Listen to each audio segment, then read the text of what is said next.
nag-struggle na nga tayo sa paghahanap buhay, and yet yung mga ganitong klase ng opportunity, na-discriminate pa natin.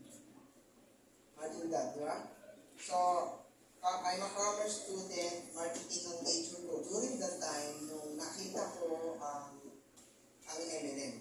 So, nag-start ako sa pag-network 21 years old. Medyo late na, hindi pa ako graduate this time kasi kabos. So, before ko ituloy, yung pinaka-perspective ko, bakit ko sobrang minahalap network marketing, okay, gusto ko munang share. Okay, kita nyo ba? Okay, nasa likod, kung anong delete yung speaker, delete yung picture natin, Okay, guys, so medyo hindi ko naman may zoom. So, gusto ko na lang i-share sa inyo. Ito yung first out of town ko doing network marketing. So, krinak ko na lang ng konti, pero totoo, ba't ako may picture na ganyan? Kasi nga, first time ko makakita ng aeroplano na malapitan. Ayan. So, yung likod ko, aeroplano yan, pupunta ako ng Mindanao yan, Butuan. Kasi napakalakas ng isa kong downline or leader ko, bigla nag-boom. He is an engineer, electrical engineer, and hindi ko naman expected na engineer siya. So happened, after 3 months, bigla nalaki ng grupo ko sa Butuan, Surigao, San Francisco, papunta kong Davao. Okay, yung leader ko na yun, walang iba, yung presidente natin ngayon. New blood siya. Okay? Yan yung batang. So ano yung point ko? Hindi naman niya kwento na engineer siya, no? Sa akin lang, nakita niya yung opportunity na gustuhan niya. Nakita niya lang naman doon yung logic, yung opportunity na mayroon tayo. So yung nakita niyo kanina sa presentation ng ating marketing director, guys, mukha siyang tugod-tugod pero tama. Pero, guys, malinis. Ang tagal na ng MLM sa Pilipinas. Sino nyo nag-join ako, nag-join 21. Way back 2008. So yung mga Facebook na yan, hindi pa ganyan, parang friends ka, no, kakatawid lang. No, Facebook. Tapos wala pa akong cellphone kasi silang cellphone sa bahay, 3210. Nasa nanay ko pa kasi tatay ko, OFW. So pag tumatawag tatay ko, siyempre nanay ko gusto ko naman. Start ako mag-network guys, liars. Kung prospect ako, tao talaga. Alam niyo kung bakit? Kasi sinasabi doon sa negosyo, pag-aralan mo yung produkto, kung meron kang target market. Eh siyempre guys, yung produkto, kape. Kape na nakakapagpaayos ng pagdumi, kasi nakakapag-neutral ng high blood. Although hindi ako particular naman sa health, kasi malay ko ba, kasi marketing naman yung major ko, hindi naman ako sa health department. Pero kasi iniisip ko lang, kung ang usapan ay target market, bilang marketer, alam ko kung yung need ng merkado. Una. Pangalawa, alam kong mahirap mag-recruit. Magtakin mo itong itsurang yan, nang i-explain mo, di ba, promotion ng good health. Kung titingnan mo yung itsura, mas mukhang kailangan ng maayos na health. Pangalawa, yung other side, opportunity, pagyaman. Kung titingnan mo yung itsura, baka sabihin yung kausap mo, ikaw muna. Did you get my point? Pero tinutingin ng negative yun. Bakit? I know that we cannot please everybody. Pero may ibang tao nag-aantay para sa ko. Agree? Biblical base kasi guys, naniniwala ako na pag may itaninim ka, ibibigay para sa'yo. Aani ka. Huwag ka lang mainipin. Ang problem kasi sa atin guys, hindi ka pa nag-divise, hindi ka pa nagtanim, kinukumpit mo na, kung may aanin mo wala. Hindi ka pa nag-umpisa, iniisip mo, lugi na. Tama? Samantalang yung farmer guys, nagtatanim, hindi na pini-question kung yung butong tinanim niya kung tutubo ba. Pero umaasa yung farmer na someday, pag tumubo ito, may aanihan ako. Hindi lang niya alam kung gaano kalaki yung harvest, pero alam niya at isaani ako. Sana ganun tayo, tama? Okay, next. So, ayan, kung may mga galing dun sa kabila na pinanggalingan namin, makakilala nyo, kasi apply ko, dati. Okay? So, ito yung first event na umatid ako. Millionaire's Ball, pero hindi pa ako milyonaryo. Sabi sa akin, umatid ka lang. Para at least yung attraction daw po mangyari. Para yung energy ng mga taong successful, ma-absorb ko din. So yung problem ko during that time, wala akong pangbiling Amerikana, kaya yung quote na yan, binigay niya sa akin. Tapos ang tanong ko, ito ba yung gagamitin mo pa o bigay na? O sige, sa'yo na yan. Bakit ko tinanong, kailangan kong putulin yung manggas? Mahaba eh. Ha? Nung tinubi ko, pangit. Putol talaga. Kaya mapapansin nyo, may bitonis yung kanya, yung akin wala na. Naputol na eh. Ay, kapit ko yung bitonis. So yun yung mga istorya ko noon. Ang dami yung first time guys na parang sabihin natin ignorante ka lang. Kasi tumukulong ko ako yung probinsyano. Nakakita lang po ako ng bus pagka-graduate ko ng high school. Hindi, sa TV pala. Pero yung personal, after high school, ganun katindi. Kung paradigm ang pag-uusapan natin guys, ignorante ako sa lahat. College na ako nakahawak ng mouse ng computer kasi sa akin wala namang kuryente. Kaya hindi puso sa amin yung mga keyboard. Meron makinilya. Pwede ka ba ito? Yun. Typewriter. Yun. Yun ang meron. Nag-iisip ko, ginusto ko lang maging successful. Dahil naniniwala ko, lahat ng bagay pwedeng pag-aralan. Agree? Hindi mo guys 16 years doing network marketing. Nakakarinig pa rin talaga ako ng tao nagsasabi, hindi ko rin yan kasi hindi ko alam yan. Ngayon, ang tanong ko lang, ikaw ba willing o interesadong pag-aralan? Sir, wala akong time. Ibig sabihin, hindi ka interesado. Yun lang yun. Tama. Kasi kung sinabi niyang willing siya, isa lang naman yung sasabihin ko. Sino ba kasi ipinanganak na engineer agad? Bakit naging engineer? Nag-aaral. Sino ba kasi ipinanganak doktor agad? Bakit naging doktor? Nag-aaral. Sino ipinanganak ng milyonaryo agad? Maliban sa mayaman ng pamilya. Naging milyonaryo kasi nag-aaral.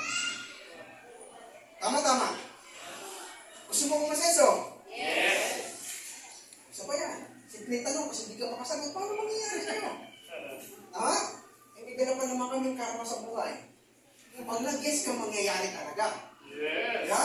Pag hindi, lahat ng kamalasan dito sa'yo mapupunta. Ha? Sino gusto yung mama? Yes. Ganun na. Okay guys, ito yung experience ko guys. Siyempre ako, tumatagal naman tayo ng kung taong tumulong sa atin. Magabat din naman kami magkasama na sa company na to.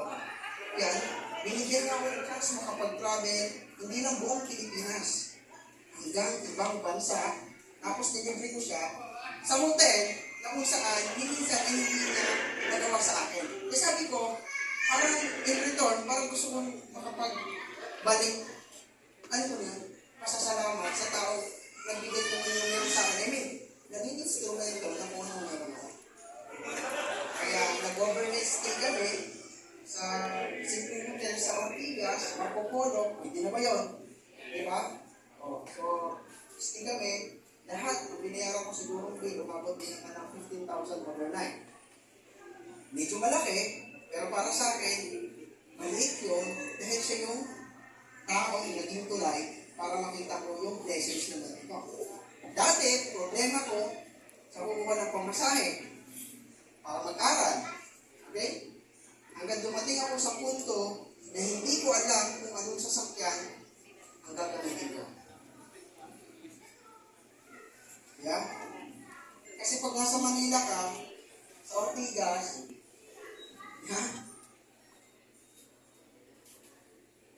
may unit ako sa Paranaque, may unit sa Ortigas. Minsan guys, kailangan sa Ortigas ako nag-i-stay madalas sa condo, malapit sa office. Sasadya pa ako sa Paranaque para lang i-start itong dilaw. Kasi dapat every 3 days, ay paano napapainit ko yung engine niya. Mukhang mayabang, ano naman. Ano yung point ko? Yabang sa iba, asset ko. Imagine this. Pag naglakad ako sa labas, walang maniniwala kung anong meron ako. Agree. Tama-tama. Pero pag bumaba ka at nasa sales ka, yan ang dala mo, makakatulong hindi. Hindi ko sinabing mukhang pera yung crossfit ko. Pero may taong matalino. Tama? Yung itsura niya naka-Mustang. Ibig sabihin, yung opportunity dala niya, may kwenta.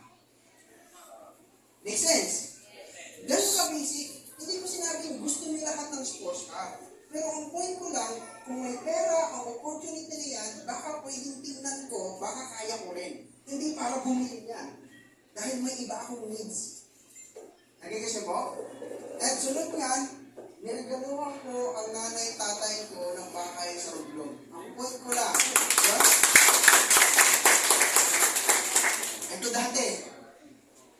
Papost naman ko sa Facebook, alam niyo naman ito, no? Pinost ko talaga. Bakit?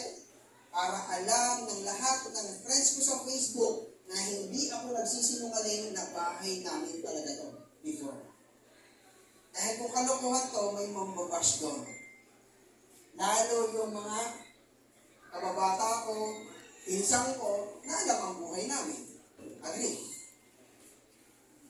So ano yung point natin dito guys, ang pinapakita ko po sa inyo? It's about time, kung matagal na kayong humingi sa itaas, ng pagbabago, lagi yung tatandaan, maging open mind kayo sa mga opportunity na posibleng makapagbigay ng pagbabago. Ganun lang ka-basic. Tama? Huwag kang matakot mag-try. Ano ba? Ayun yung nanay ko. Hindi ko na po nailagay ang picture ng tatay ko kasi wala na akong ama. Nagbakasyon na ng pangbuhay nung panahon ng pandemya. 2021. Siyempre, mahal na mahal ko mga magulang ko, kaya nakinuna ko muna sila na magkaroon ng bahay. Sabi niya, yung nanay ko, hindi ko na magulang, emotional, no? Lalo nanay.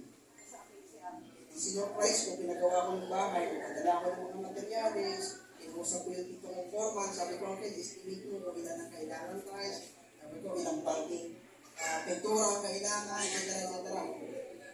Estimate mo lahat. Pumunta, sabi ko, huwag mo ipahalata kila mama na papagawa ko. Tapos, sumunod na araw, sa harap ng bahay, tambak yung mga materialis. Tapos, nag-surprise visit ako sa nanay ko. After a month, na halos patapos na yung finish ng bahay.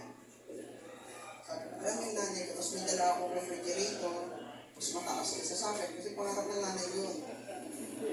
Nanay ko kasi maliit din. Siyempre, sa makukuha ng ano, di ba? Baka pag tumagpad ako, tatay ko maliit din. Baka pagtakalit tatay ko, panino anak yan. Pag nasa isihan na.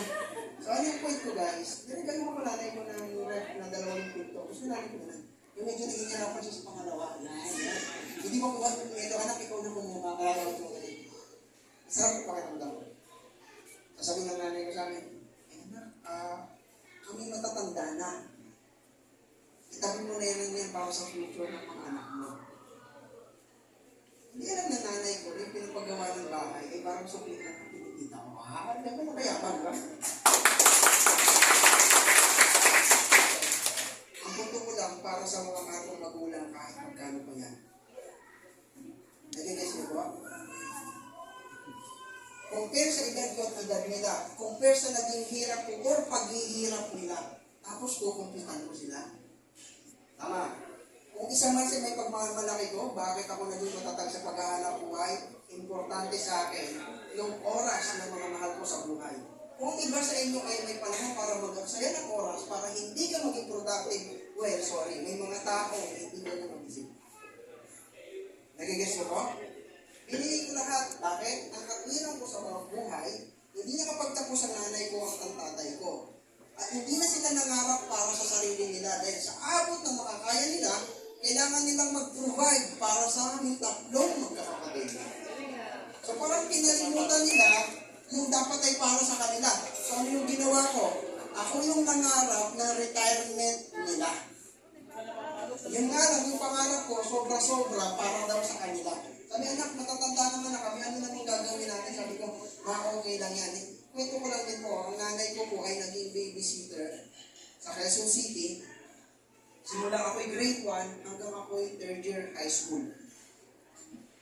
Umuwi lang ang nanay ko every March or April during that time, graduation. Kasi kahit pa paano, may konti tayong utak, lagi tayo may honor. Di ba?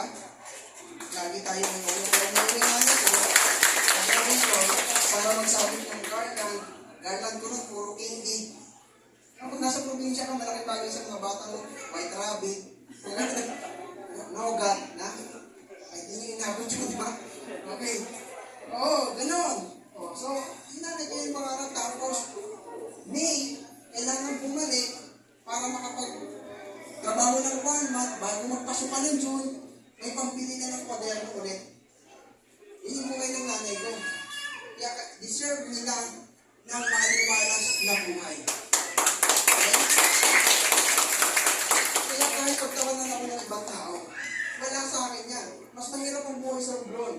Pagtanim ng balingoy, kamote, saging, mangisda, bibihira nga lang ako mga ilang bigas. Buti dito guys, maraming palay. Tama? So kahit alam mo yun, masipag ka lang makaani-ani. Sa amin kasi sa hutulan, maliit pa yung espasyo ng taniman ng palay. Kaya ang tigas sa amin ng cut.